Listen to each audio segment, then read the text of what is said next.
ప్రభునందు అత్యంత ప్రియులారా, మీకు శుభములు వందనములు తెలియజేస్తున్నాను.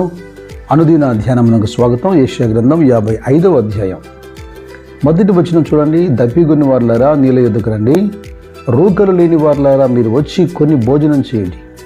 రండి, రూకలు లేకపోయినను ఏమీ ఇయ్యకయే ద్రాక్షారసమును పాలను కొనండి. ఆహారము కాని దాని కొరకు మీరేలా రూకలిచ్చిదరు? సంతృష్టి కలగజేయ దాని కొరకు మీ కష్టార్జితం ఎందుకు వ్యయపరిచెదరు? నా మాట జాగ్రత్తగా ఆలకించి మంచి పదార్థం భుజించుడి, మీ ప్రాణమును సారమైన దాని యందు సుఖింపనీయుడి. ఇదంతయు శరీర సంబంధమైనటువంటి ఆహారం కాదు, కానీ ఇది ఆత్మ సంబంధమైనటువంటి ఆహారం. దప్పిగొన్న వాళ్ళకి లేదా ఆకలిగొన్న వారికి ఒక మంచి ఆహ్వానం. ఏ ఆకలి దప్పులు ఇవి? మత్తయి సువార్త 5వ అధ్యాయంలో 6వ వచనంలో ప్రభు పిలుస్తున్నాడు. నీతి కొరకు ఆకలి దప్పులు గలవారు ధన్యులు, వారు తృప్తిపరచబడతారని. అయితే ఈ వచనంలో రెండు విషయాలు మనకు కనబడుతున్నాయి. ఒకటి, రూకలు లేకపోయినను. రూకలు చెల్లించకపోతే దాన్ని ఉచితం అంటాం. ఒకవేళ రూకలు చెల్లిస్తే దాన్ని కొనుగోలు చేయడం అంటాం. కానీ ఇక్కడ ఏమని పిలుస్తున్నాడు? రూకలు లేకపోయినను కొనుడి అంటున్నాడు. ఈ ఆధ్యాత్మికమైనటువంటి ఆహారం కొరకు అమూల్యమైన వెల ప్రభు చెల్లించాడు. మరి అక్కడ కనబడుతున్నటువంటి పదార్థాలు ఏంటి? ఒకటి ద్రాక్షారసము, 2 పాలు. ఇవి స్పిరిచువల్ నరిష్మెంట్కి సంబంధించిన అంశాలు. ఆధ్యాత్మికమైన ఎదుగుదలకు కావలసినటువంటి ఆహార పదార్థాలు. కొరింథీయులతో పౌలు మాట్లాడుతున్నప్పుడు మొదటి పత్రికలో 3వ అధ్యాయంలో 2వ వచనంలో ఇలా అంటున్నాడు, అప్పటిలో మీకు బలము చాలకపోయినందున పాలతోనే మిమ్మల్ని పెంచి తిని కానీ అన్నముతో మిమ్మల్ని పెంచలేదు అని. ఇక ద్రాక్షారసం దేనికి సాదృశ్యంగా ఉన్నది? ద్రాక్షారసము ఫలించుటకును సమృద్ధికిని, అంతకు మించి నిజమైన ద్రాక్షవలైన యేసుక్రీస్తుతో ఉండవలసినటువంటి సహవాసం. యోహాను సువార్త 15వ అధ్యాయంలో మనం చూస్తాం కదా. ఈ విషయమే ప్రభు ఇచ్చినటువంటి కాస్త వివరణ యోహాను సువార్త 4వ అధ్యాయంలో మనకు కనబడుతుంది. 14వ వచనంలో, నేనిచ్చు నీళ్లు త్రాగు వాడెవడును దప్పికొనడు, నేను వానికి ఇచ్చు నీళ్లు నిత్యజీవముకై వానిలో ఊరడి నీటి బొగ్గగా ఉండునని ఆమెతో చెప్పాను.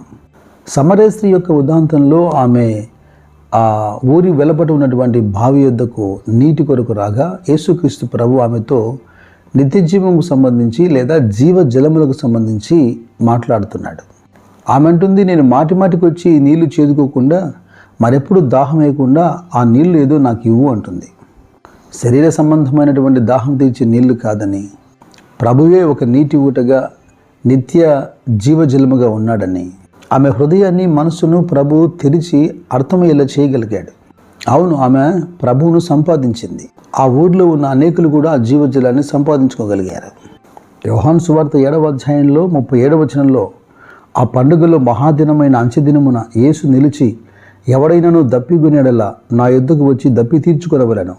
నా యందు విశ్వాసముంచు వాడెవడో లేఖనం చెప్పినట్లు వాని కడుపులో నుండి జీవజల నదులు పారునని బిగ్గరగా చెప్పాను. ఈ నిత్య జీవము దేవుని యొక్క వరం. అపోస్తలుడైన పౌలు రోమీయులతో మాట్లాడుతూ 6వ అధ్యాయంలో 22-23 వచనాల్లో ఇలాగ అంటున్నాడు, అయినను ఇప్పుడు పాపము నుండి విమోచింపబడి దేవునికి దాసులైనందున పరిశుద్ధత కలుగుటయే మీకు ఫలము, దాని అంతము నిత్య జీవము. ఏలైనగా పాపం వలన వచ్చు జీతము మరణం, అయితే దేవుని కృపావరము మన ప్రభు అయిన క్రీస్తు యేసునందు నిత్య జీవం. దప్పిగొన్న వాడెవడైనా నీటి యొద్దకు రమ్మని, ఉచితముగా ఈ జీవజలమును పొందమని అటు ప్రకటన గ్రంథం 21:6లోనూ 22:17లో కూడా మనం చూస్తాం. రక్షణార్థమైనటువంటి వెల, నిత్య జీవానికి సంబంధించిన వెల ఏ మానవుడు చెల్లించలేడు. కానీ దీన్ని సంపాదించడానికి మనం పెట్టవలసినటువంటి ఒక పెట్టుబడి ఇక్కడ కనబడుతుంది. మత్తయి సువార్త 13వ అధ్యాయంలోకి రండి. 44వ వచనం, పరలోక రాజ్యము పొలములో దాచబడిన ధనమును పోలి ఉన్నది. ఒక మనుష్యుడు దాన్ని కనుగొని దాచిపెట్టి అది దొరికిన సంతోషముతో వెళ్ళి తనకు కలిగినదంతయు అమ్మి ఆ పొలమును కొనును. మన అపరాధములకు పాపములకు చెల్లించవలసినటువంటి వెల ఏ మానవుని వల్ల కుదరదు. అది క్రీస్తే చెల్లించాడు.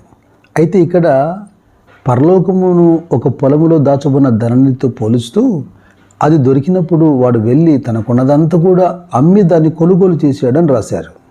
మత్తయి సువార్త 16వ అధ్యాయంలో యేసుక్రీస్తు ప్రభు చెబుతున్నారు, ఎవరైనా నన్ను వెంబడింపగోరిన యెడల తను తాను ఉపేక్షించుకొని తన సిలువనెత్తుకొని నన్ను వెంబడించాలి అని. ఇక్కడ కనబడుతున్న ఉపేక్షనే నువ్వు చెల్లించవలసిన ధర. అపోస్తలుడైన పౌలు ఫిలిప్పీయులతో మాట్లాడుతూ 3వ అధ్యాయంలో 7వ వచనంలో చెప్పాడే, ఏవేవి నాకు లాభకరమో అవి క్రీస్తు యేసు కొరకు నేను నష్టముగా ఎంచుకుంటున్నానని. అది ధర చెల్లించటం. అలాగే ప్రకటన గ్రంథం 3వ అధ్యాయము 18వ వాక్యంలో, నీవు ధనవృద్ధి చేసుకున్నట్లు అగ్నిలో పుటము వేయబడిన బంగారమును నీ దిశముల సిగ్గు కనబడుకున్నట్లు ధరించుకున్నట్టుకు తెల్లని వస్త్రములను, నీకు దృష్టి కలిగినట్లు నీ కన్నులకు కాటుకను నా యొద్ద కొనుమని నీకు బుద్ధి చెప్పుచున్నాను. ప్రకటన 6వ అధ్యాయము 11వ వాక్యంలో తెల్లని వస్త్రములు వాటిలో ప్రతివానికి ఇయ్యబడిను అని రాయబడింది. ప్రభువు వలన మనం పొందేది అన్నీ కూడా ఉచితమే. మన నీతి క్రియలు మురికి గుడ్డతో సమానం గనక అర్హతను బట్టి మనం ఏది సంపాదించలేం. అయితే రండి కొనుడి అనే మాటలకు అర్థం ఏమిటి? ఆయన ఇచ్చిన పిలుపునకు లోబడి యోగ్యమైనటువంటి రీతిలో జీవించడం ద్వారా, ఆయన వాక్యమునకు విధేయులమై ఆయనను అనుసరించడం ద్వారా మనం పొందబోయేటువంటి బహుమతులు ఇవి. ఇక యెషయా గ్రంథంలో 55వ అధ్యాయంలో 2వ వచనం కూడా మనం చూడాలి. ఆహారం కాని దాని కొరకు మీరేలా రూకలిచ్చెదరు, సంతుష్టి కలగజేయదాని కొరకు మీ కష్టార్జితం ఎందుకు వ్యయపరుస్తారు? నా మాట జాగ్రత్తగా ఆలకించి మంచి పదార్థం భుజించుడి, మీ ప్రాణము సారమైన దాని యందు సుఖింపనీయుడి. ఈ రోజున దేవుడు నియమించని ఆహారం కానీ అనేక పదార్థాల కొరకు మనిషి తన కష్టార్జితాన్ని ధారపోస్తున్నాడు. తద్వారా రోగి అవుతున్నాడు, కుటుంబము దరిద్రులు అవుతున్నారు. మరి మీ కష్టార్జితాన్ని వ్యర్థపరుచుకొని ఆరోగ్యాన్ని పాడు చేసుకొని నిత్య జీవాన్ని పోగొట్టుకుంటారా? లేదా ప్రభు ఆహ్వానానికి లోబడి ఆయన యొద్దకు వచ్చి ఉచితంగా దొరికేటువంటి ద్రాక్షారసమును పాలను కొంటారా? చెవియొగ్గి నా యొద్దకు రండి అంటున్నాడు. మీరు వినిన యెడల మీరు బ్రతుకుదురు, నేను నీతో నిబంధన చేస్తాను అంటున్నాడు. అలాగే దావీదుకు చూపిన శాశ్వత కృప మీకు చూపిస్తాను. ఆయన తన మరుగైన మన్నాతో మిమ్మల్ని తృప్తిపరచును గాక. క్రీస్తు అనుగ్రహించు కృపలో జ్ఞానములో మీరు వృద్ధి పొందుదురు గాక. God bless you. God bless you.